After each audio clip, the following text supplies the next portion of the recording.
Imagine a young boy, barefoot in a dusty Korean village, dreaming of machines, cities, and a life beyond poverty. This boy's name was Chung Ju-yung. He was born into a world where survival was a daily struggle, and dreams seemed out of reach. No one could have guessed that he would one day build one of the world's biggest car companies, Hyundai. His story is more than just business, it's about hope, grit, and a refusal to give up. Chung's journey did not begin with privilege or luck. Instead, he was raised in a tiny farming community, where his family worked from dawn to dusk. The land was harsh, and food was scarce, but even as a child, Chung saw possibilities where others saw only limits. He believed that determination, not birth, would shape his future. Why does this matter? Because Chung's life proves that greatness can start anywhere. He was not born into wealth or comfort. Everything he built began with a stubborn dream, and the courage to chase it. This is the story of how a poor boy became the founder of Hyundai and changed Korea forever. So let's dive in, step by step, to see how hope, hard work, and resilience can overcome even the toughest beginnings. Chung Ju-yung was born in 1915 in Asan, a small village in what is now North Korea. His family was dirt poor. They owned a few small fields and barely harvested enough rice to feed themselves. Chung's father was strict and believed that only farming could keep the family alive. Every day, Chung worked in the fields, dreaming of more. Life was hard. There were no paved roads, no electricity, and little hope of escaping poverty. Chung went to school for only a few years before his father pulled him out to work full-time on the farm. Still, whenever he could, Chung would read, imagine, and hope for a different life. He saw the world changing beyond his village. Cities were growing, and new industries were rising. But for most village boys, these changes meant nothing. Tradition ruled, and leaving home was almost unthinkable. Yet Chung's restlessness grew stronger with each passing season. His early years were marked by hunger, cold winters, and endless labor. But these hardships did not crush his spirit. If anything, they fueled his desire to break free. He believed that somewhere, somehow, there must be a way to create a better future. Chung Ju-yung was not the kind of boy to accept his fate. At age 16, he ran away from the village for the first time. With almost nothing in his pockets, he set out for the city of Keijo, now called Seoul, hoping to find a better life. But city life was harsh and unforgiving for a country boy. He quickly ran out of money and had to return home, disappointed but undeterred. He tried again. Each time his father would find him and drag him back. Some would have given up, but not Chung. He escaped a total of 4 times, always looking for work, always dreaming of more. Every failure taught him something new, about people, about business, and about himself. His persistence paid off. On his 4th attempt, Chung found work as a laborer in Seoul. He worked at construction sites, restaurants, and even as a delivery boy, often for just a handful of coins. Life in the city was no easier than life in the fields, but Chung was closer to opportunity. He learned quickly. He watched how money changed hands. He saw how hard work and clever thinking could open doors, even for someone with nothing. These lessons would later become the foundation of everything he built.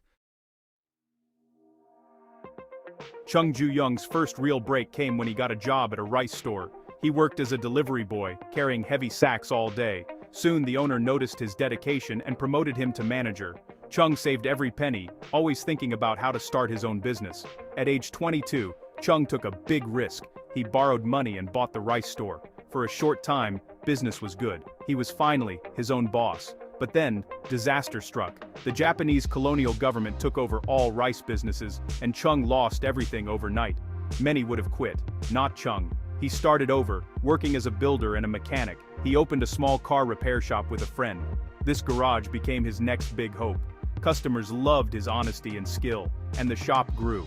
But then another disaster. A devastating fire destroyed the garage and everything in it. Once again, Chung was left with nothing. Yet for him, defeat was never final. He found new jobs, saved money, and planned his next move. Each loss was painful, but each time, he refused to let it end his journey. World War II brought new chaos. Korea was still under Japanese rule. Businesses were taken, and opportunities for Koreans were, well, really few.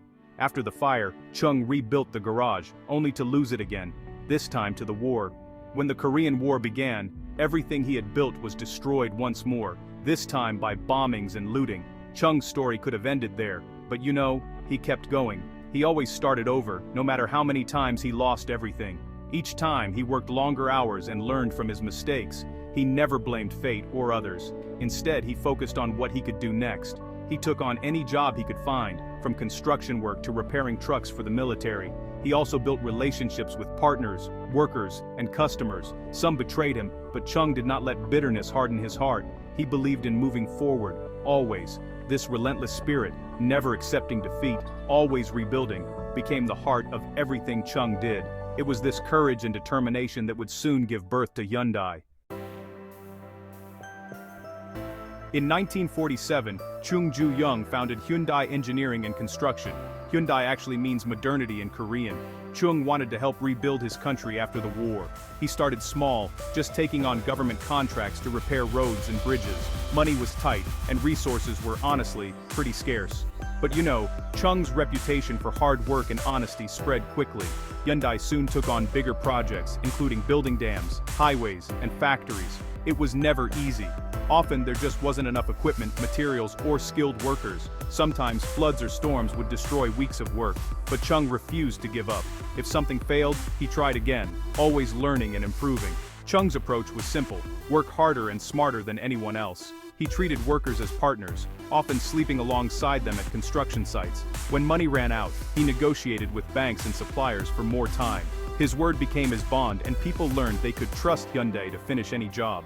This period was full of setbacks, but each one made Hyundai stronger. By the mid-1950s, Hyundai was one of Korea's leading construction companies, built on sweat, trust, and an unshakable will to succeed. With Hyundai's success in construction, Chung Ju-yung saw new possibilities. He dreamed of building not just roads and bridges, but machines and cars. Most people laughed at this idea. Korea was still poor. The country imported almost everything. Some said it was impossible for Koreans to build their own cars, but Chung disagreed. He believed that Korea needed its own industries to become truly independent and modern. In the 1960s, he led Hyundai into shipbuilding, steelmaking, and eventually automobile manufacturing. Each new venture faced setbacks, lack of money, lack of experience, and fierce competition from foreign companies. But Chung's vision never wavered. He recruited experts from around the world, trained young engineers, and invested in new technology. When others doubted, Chung encouraged his teams to try, fail, and try again. He believed that anything could be achieved with effort and courage. By the early 1970s, Hyundai was ready to build Korea's first mass-produced car. It was a bold, risky move. But for Chung, it was the next step in his lifelong journey, from a poor farm boy to a builder of nations. Building a car from scratch is never easy. For Korea, it was unthinkable. But Chung Ju-yung pushed forward. In 1975, after years of planning and setbacks, Hyundai launched the Pony, Korea's first domestically produced car. The world watched honestly, pretty skeptical. But Chung's team worked day and night, learning from each mistake and never giving up.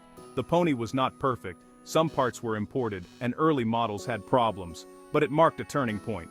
For the first time, ordinary Koreans could afford a car built in their own country. Chung's dream was coming true, step by step.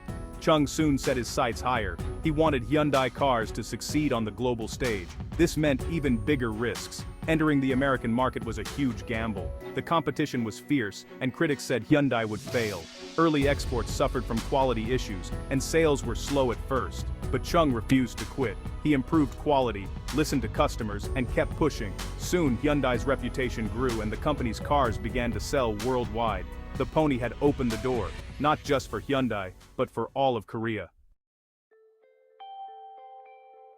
Today, Hyundai is a symbol of Korean pride and innovation. The company builds cars, ships, and cities all over the world. It ranks among the world's largest automakers, with millions of vehicles sold each year. But none of this was certain or easy. It all began with one poor boy's dream, tested by endless setbacks and failures.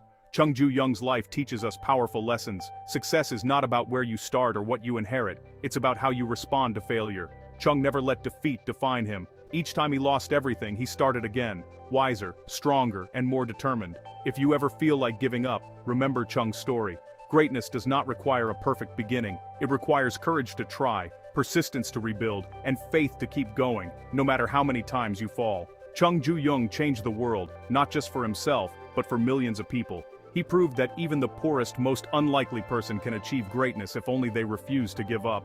That is the true spirit of Hyundai, and of every dream worth chasing.